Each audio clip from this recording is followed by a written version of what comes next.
Камин получился. Щебер, задвижка. Закрытое положение. Открыто. Все полностью руками точно, резаное. Гравировка. Ну, в общем, красиво получается.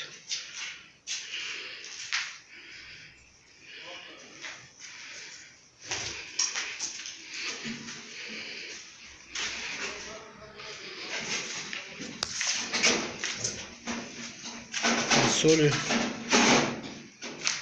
пилястры.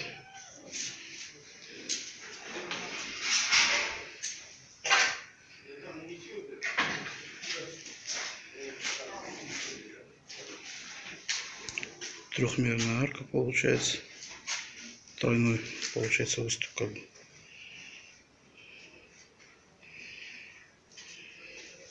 Ну и все.